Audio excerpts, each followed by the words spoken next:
నమ్మించి గొంతు కోటిల్లో చంద్రబాబుకున్న పేటెంట్స్ గురించి రాజకీయాల్లో ఉన్న వాళ్ళందరికీ తెలిసిందే. పిల్లనిచ్చిన మామకు వెన్నుపోటు పడవడంతో చంద్రబాబు అరాచకాలు మొదలయ్యాయని చెప్పాలి. ఆ తర్వాత నుంచి నందమూరి కుటుంబాన్ని పక్కకు నెట్టేయటం నుంచి ప్రస్తుతం పార్టీలోని వాళ్ళకే వెన్నుపోటు పడవటంలో ఆయన ఆరితేరిపోయారు. తాజాగా విశాఖ ఏజెన్సీలోని ఎస్టీ నేతల్ని కూడా మోసం చేశారు. చంద్రబాబు చేతిలో మోసపోయిన ఆ నేతలు ఎవరో ఒకసారి చూద్దాం. విశాఖ ఏజెన్సీ ఏరియాలోని అరకు నియోజకవర్గం అభ్యర్థిగా గతంలో హామీ ఇచ్చిన వారిని కాదని కొత్త వ్యక్తిని ప్రకటించారు తెలుగుదేశం పార్టీ అధినేత చంద్రబాబు నాయుడు. 2014 ఎన్నికల్లో అరకు నుంచి వైఎస్సార్ కాంగ్రెస్ తరపున గెలుపొందిన కిడారి సర్వేశ్వరరావును అధికారాన్ని అడ్డుపెట్టుకుని చంద్రబాబు కొనుగోలు చేశారు. దురదృష్టవశాత్తు ఎమ్మెల్యే కిడారిని మాజీ ఎమ్మెల్యే సివేరి సోమును 2018లో మావోయిస్టులు హత్య చేశారు.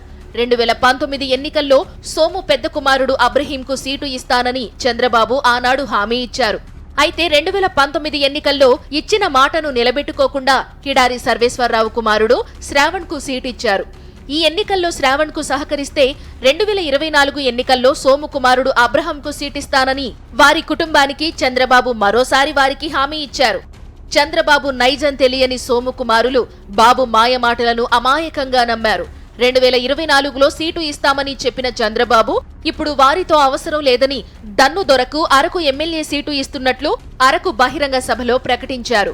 పార్టీ కోసం ప్రాణాలు వదిలిన తండ్రి లేని పిల్లలను చంద్రబాబు నిర్దాక్షిణ్యంగా పక్కకు నెట్టేశారు. చంద్రబాబు చేసిన మోసాన్ని గ్రహించిన సివేరి సోము కుటుంబ సభ్యులు చంద్రబాబుపై తిరుగుబాటు ప్రకటించారు.